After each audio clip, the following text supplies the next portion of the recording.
Bueno, nuestra cortina así lo indica, comienza Empoderadas porque desde hace menos de unos meses, debo decir, las agresiones sexuales fueron incluidas en el sistema de garantías explícitas en la salud. Bueno, ¿cuál es el balance que se está haciendo por parte de la autoridad? ¿Cómo operan? Lo vamos a revisar con Berioska Venegas, que ya está con nosotros.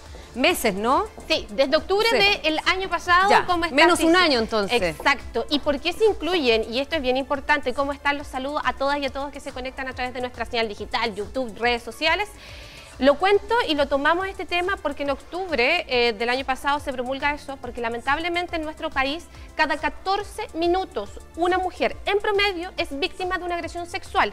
A eso va de la mano el incremento que han tenido las denuncias por violación en nuestro país. Estamos en un fast track legislativo que apunta a disminuir la cantidad de homicidios que se registran en Chile. Y el segundo delito violento más cometido, denunciado en Chile, es la violación. Hay un problema muy grave que está sucediendo en el norte de nuestro país y ya hay operativos que está realizando la PDI, como el que comentábamos hace un tiempo atrás de lo que fue denominado como el violador del parque forestal, donde se levantó todo un operativo, donde no se descarta todavía que tengamos más víctimas, porque muchas de ellas son extranjeras. Tenemos una crisis migratoria y varias de ellas no quieren ir a denunciar por miedo a que sean deportadas. Aquí el llamado es bien importante. Si usted es víctima de algún tipo de vulneración sexual, independiente del papel y el documento, vaya a denunciarlo porque hay una protección a su integridad. Y es en ese sentido, debido a cómo ha ido avanzando lamentablemente las cifras de violación, es que se decide incluirlas al GES. Desde ya invitamos a la subsecretaria de Salud, Andrea Albagli, para comentar esto, hacer un balance de los meses. Hola, que en llevan ejecución este plan, un poquito más para acá, sí, para que podamos estar más cerquita todas y bueno, lo difícil que es tomar estas decisiones y pensar cómo se enfrentaba este tema antes de octubre, porque quisiera ver, que pasáramos al tiro a revisar una gráfica de los exámenes que cubre ya esto en caso de que uno sea víctima de una agresión sexual. Y tú ves ahí un listado de muestras de sangre, de exámenes que antes tenían que ser costeados por la víctima, ahora el Estado se hace cargo. ¿Cómo está, subsecretaria? Buenos días. Buen día. Buenos días, muchas gracias por la invitación. Sí, bueno, ahí estaban comentando varios de los exámenes y explicar varios detalles de cómo se cubren estas garantías, porque tienen varias cosas importantes. Las violaciones en general se demoran mucho tiempo en que la persona asuma que fue violada, en denunciar esto, pero aquí hay un tema bien importante que es lo físico. Cuando a ti te violan, te arriesgas a un montón de cosas, VIH, hepatitis, quedar embarazada, claro, entonces consecuencias. Todas las consecuencias, y es por eso que se cubren en el GES ahora.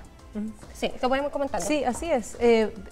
Comencemos por ese punto, que es muy importante. Quizás lo primero que quisiera transmitir, antes de entrar en el detalle de qué es lo que incorpora el GES y las razones por las cuales se incorpora esta canasta al GES, es que no es necesario haber tenido una denuncia para que las personas que hayan sido víctimas de alguna agresión sexual puedan activar esta canasta GES.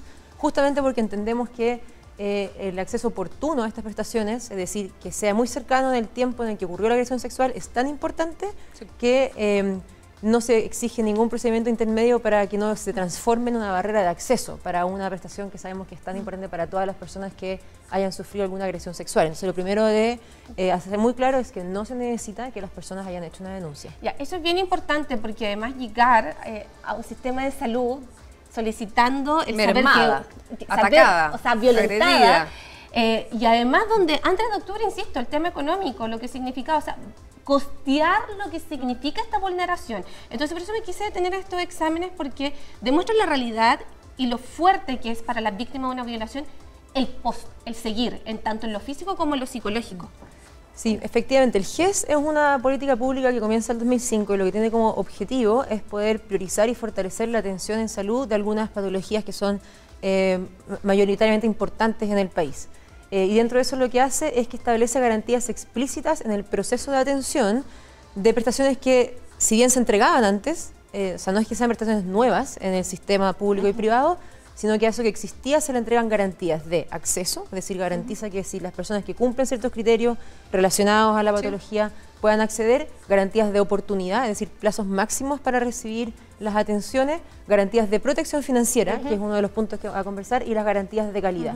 Entonces, lo que el GES hace es que las patologías que están consolidadas como GES tienen la obligación de tener una protección financiera tanto en el sector público y en el sector privado. Entonces, se transforman en ciertas patologías que no importa si las personas son de FONASA o son de ISAPRE, tienen garantía de tener alguna protección financiera, que por supuesto es distinto para las personas que están en FONASA, que hoy día con copago cero, ese efectivamente es copago cero, y ese copago se mantiene en las personas con ISAPRE. Ahora, ese protocolo y esas garantías están dentro de un protocolo, valga la redundancia, de acuerdo a la agresión que se denuncia. O sea, Claro. si una persona llega denunciando una agresión sexual, ese tipo de exámenes se cumple sí o sí. Sí, Esa cantidad de pasos. Es parte de un protocolo. hay como dos tiempos que podríamos hablar. Entonces está la primera atención de emergencia. Claro. La primera atención de emergencia tiene que darse para activar la garantía 72 horas posterior a que ocurrió la agresión sexual. Y eso tiene razones clínicas que puedo profundizar después. Entonces, en esa primera atención ocurren varias cosas. Primero, se da, por supuesto, una primera atención psicológica, los primeros auxilios psicológicos que, por supuesto, luego de sufrir una agresión sexual, independiente de cómo sea, lo primero es atender emocionalmente las implicancias que tiene. Además, se hace una atención clínica general, porque las necesidades de salud que se derivan de una agresión sexual van a ser distintas según cómo fue y las implicancias físicas La víctima que tiene en la víctima. Además, se incorpora las atenciones de emergencia para atender las lesiones que se pudiesen haber desarrollado inmediatamente después y a causa de la agresión sexual, y también se incorpora, en caso de ser necesario, y acá depende en el fondo, que se entrega como prestación, si es que se requiere la anticoncepción de emergencia, y también los exámenes y primeras medidas de profilaxis para evitar el contagio de infecciones de transmisión sexual, tales como hepatitis y como VIH. Entonces, esos exámenes va a depender si es que se hacen, dependiendo de la naturaleza de la agresión sexual, si es que se justifica o no que se hacen, pero en caso que sean necesarios, dado que se ocurrió transmisión de fluidos, por supuesto que se hacen todos esos exámenes. Es bien importante destacar que es en esta primera instancia hay que separar el tipo de atención. En este caso aquí se ve lo físico, el daño que puede generar en el cuerpo de, en este caso, las mujeres, y por eso tiene que ser tan rápido el actuar también. Y ahí se genera un problema complejo, porque el ir a solicitar ayuda cuando ya la mujer ha sido vulnerada,